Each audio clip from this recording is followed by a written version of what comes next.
რატომ ვფიქრობ, რომ ოცნების ხელისუფლება ერთ-ერთი ყველაზე უსამართლო ხელისუფლებაა თავის ამორჩეველთან და თავის ხალხთან არის ძალიან ცუდ ვითარებაში წარმოდგენილი და ძალიან ცუდად მოგვატყუა ყველა. ქართული ოცნება ბევრ რამეს გვპირდებოდა ასქარხანას, იმას, ამას, მაგრამ ერთ-ერთი მთავარი დაპირება რაც იყო, ეს იყო სამართლიანობის აღდგენის დაპირება. ესენი გვპირდებოდნენ, რომ აი 9 წლიანი სადისტური რეჟიმის შემდეგ ესენი თუ მოვიდოდნენ ხელისუფლებაში, ამ ქვეყანაში სამართალი იზეიმებდა. ეს იყო მთავარი დაპირება, რის გამოც ყველამ ავდექით და გამოვედით და ზოგმა სიცოცხლე გავრისკეთ, ზოგმა ჯანმრთელობა, ზოგმა თავისუფლება და აი მართლაც ძალადობრივი რეჟიმის პირობებში ქუჩაშიც გამოვედით და არჩევნებზეც მივედით და ხმა მივეცით და ზოგმა მართლაც მე პირადად სიცოცხლეს და ყველაფერს ვრისკავდი, რომ ოღონდ ის დამთავრებულიყო და მოსულიყო სამართლიანობის აღმდგენი და სამართლიანი ხელისუფლება ამ ქვეყანაში. მოვიდნენ და რა ქნეს, რა გააკეთეს. ამ სამართლიანობის ნაცვლად სამართლიანობის აღდგენის ნაცვლად შემოგვტენეს რაღაცა გაუგებარი კოჰაბიტაცია და ყველასთან გარიგებაში შევიდნენ, ყველასთან რაღაცა მოკლედ პირობა გაცვალეს, გამოცვალეს, ნაცებთანაც, უცხოელებთანაც და ჩვენ ხალხი დაგვტოვეს მოტყუებული. სამართლიანობის აღდგენის ნაცვლად მივიღეთ ის, რომ მურუსიძე, რომელსაც ყველა გადაცემაში ლანძღავდნენ და ესე იგი იყო ის მოსამართლე, რომელიც იყო ყველაზე უსამართლო, ყველაზე უპრინციპო, ყველაზე არაპროფესიონალი და პირდაპირ ესე იგი მიშას უშუალო მონა მოსამართლე, აი ეს მოსამართლე, ეს ტიპი მოვიდნენ და ეხა დღეს წარმოაჩენენ როგორც ყველაზე პრინციპიანს, ყველაზე პროფესიონალს და ყველაზე სამართლიან მოსამართლეს. აი ეს არის მაგათი სამართლიანობა. აი ეგრე აღადგინეს სამართლიანობა, ეგრე აზეიმეს სამართალი ამ ქვეყანაში. ესენი რო არ ყოფილიყვნენ, ოცნების ხელისუფლება რო არ ყოფილიყო და აი ესე რო არ გადაერჩინა ნაცები. ხალხი ხო არასდროს არ დაუშვებდა იმას ქართული საზოგადოება, რომ ნაციონალს თავში ის მოსვლოდა ოდესმე აზრად, რომ აი იქნება ხელისუფლება როგორმე კიდე ჩავიგდო ხელში რა, აი მიშას და მაგის გარემოცვას. მაგას ხო არ დაუშვებდა ხალხი და მართლა დასრულებული იყო ნაციონალური მოძრაობა სამუდამოდ რო არ გადაერჩინა ქართულ ოცნებას. ქართული ოცნება არის ნაციონალების გადამრჩენელი, მომარჩენელი და გამაძლიერებელი ხელისუფლება და თავისი ხალხის გადამგდები ხელისუფლება. აი ეგ არის ქართული ოცნება. ქართული ოცნება რო იძახის ეხლა რო გაიძახის რო აიო ხო ხედავთ ნაცებიო ან ჩვენო ან ნაცებიო თქვენი გადარჩენილი არ არის ეგ ნაცები და თქვენი გაძლიერებული არ არის ეგ ნაცები ხო ქართულმა ოცნებამ გადაარჩინა ხალხს ხო არ აგვირჩევია და ხალხს ხო არ მიგვიცი ამ რა ქვია ნაცებისთვის რამე მანდატი საერთოდ ან პოზიციაში და ან რამეში ხო ამათი გადარჩენილია და ამათი მოძლიერებულია ეს ნაციონალური მოძრაობა დღეს რო ისევ გვაშინებენ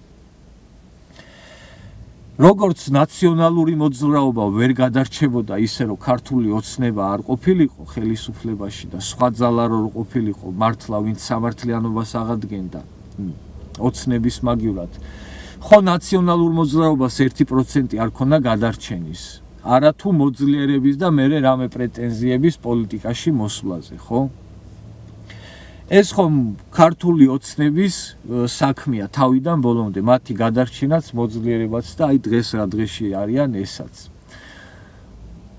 რაში აწყობდა ხო აწყობდა ქართულ ოცნებას ნაცების გადარჩენა თურმე ყველაზე უფრო და ყველაზე უფრო მომგებიანი აღმოჩნდა ნაციონალური მოძრაობის გადარჩენა ქართული ოცნებისთვის იმ თვალსაზრისით რომ აგერ უკვე 12 წელი არიან ხელისუფლებაში და კიდე კაცმა არ იცის სადამდე იქნებია ხო როგორც მე ეხლა რა არჩევანი დავინახე ამ არჩევნებზე რატომ მივეცი ხო ოცნებას ხმა იმიტომ რომ რო წარმოვიდგინე რომ შეიძლება ეს ჯოგი მოსულიყო ხელისუფლებაში და ეს ნაგავი ოპოზიცია გამხდარიყო ხელისუფლება, კაცმა არ იცის ხვალ რა იქნებოდა ამ ქვეყანაში და აი ამაზე ფიქრის გამო ავდექი და მივედი და მივეცი ისევ ამ დებილებს ხმა ქართულ ოცნებას.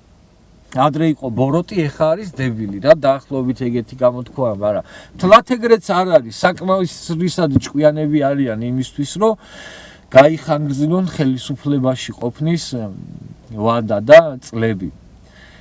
აი აქ უნდა მოვიდეთ ქართველები აზზე, საზოგადოება გამოვფხიზლდეთ და დავამთავროთ ერთიც და მეორეც ერთდროულად რა. აი თუ დამთავრდება ნაციონალური მოძრაობა, აი ნაციონალური მოძრაობა რო არ იყოს ოპოზიციაში და მათთან ასოცირებული ვიღაცა ტიპები, ხო და ვინმე სუფთა ტიპები, წესიერი ტიპები იყვნენ. ხო 99% ქართული ოცნება მომავალ არჩევნებს წააგებს. ხო აი ამ 4 წელიწადში რომ ვინმე მართლა პატრიოტი და ქვეყნისთვის და ხალხისთვის მაფიქრალი ხალხი გამოჩნდეს და სუფთა ხელებით დაიწყონ სუფთა პოლიტიკის კეთება, ხო? უეჭველი შანსი არ არის რომ ქართულმა ოცნებამ კიდე მოიგოს არჩევნები, ესეთი ოპოზიცია თუ ეყოლება. ეს რო იცის და გააზრებულია ქართულ ოცნებას, სწორედ იმიტომ აცოცხლებს ამ ნაციონალურ მოძრაობას და იმიტომ იქნებია ერთი სანამ იქნება მეორეც. აი ამაში ვარ უკვე დარწმუნებული. ადრე რაღაცა ეჭვები მქონდა, მაგრამ ეხა უკვე დარწმუნებული ვარ ამაში. კიდე რო გამოდის ქართული ოცნება და თავი მოაქვს იმით, რომ აი თურმე ეკონომიკური განვითარების კუთხით მე-6 ადგილზე ვართ მსოფლიოშიო და ხალხზე რო ეს არ აისახება. აქ რა უნდა ვიფიქროთ? ან უნდა ვიფიქროთ, რომ ეს მართლაც ასია და ხართ უნამუსოები და ამ ქვეყნის კეთილდღეობას და ეკონომიკურ განვითარებას მოახმართ რაღაც გარკვეულ ელიტას და გარკვეულ წრეში მოძრაობს ეს კეთილდღეობა და არ ეხება დანარჩენ ადამიანებს. ან ეგ ხდება, ან ის რომ იტყუებით და არაფერი ეკონომიკური წინსვლა არ ხდება.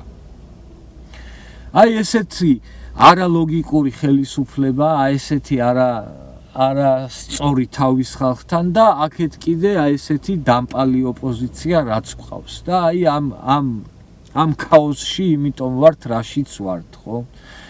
და ბოლოს ვიტყვი რა იმას, რომ აი რამ გადაარჩინა ქართული ოცნება, ხო? რატო დარჩა ხელისუფლებაში? კიდე გავმეორდები პირველი იმან, რომ აი ეს ნაციონალური მოძრაობა და მათთან ასოცირებული აი ეს ნაგავი პოლიტიკოსები არიან ოპოზიციის ავანგარდში ერთი მაგან და მეორე იმან, რომ გარშემო ყველაფერს ცეცხლი უკიდია და იმ ადამიანებს ზუსტად რომელსაც არც ერთი ეხატება გულზე და არც მეორე და ვინც ვიცით ორივე რა ნაგავიც არის, სწორედ აი ამ ადამიანების ხარჯზე გადარჩა ქართული ოცნება, რომ მივედით და ისევ ეს ნაგავი შემოვხაზებთ, იმიტომ ვიცით, რომ აქეთ საპრიწონედ გვიდევს უარესი ნაგავი და უფრო დიდი ბოროტება. აი ეს არის ჩვენი სამწუხარო რეალობა, რასაც მე ვხედავ და როგორც მე ამ ყველაფერს აღვიქვავ, რაც ხდება დღეს ჩვენ ქვეყანაში და ჩვენ თავს.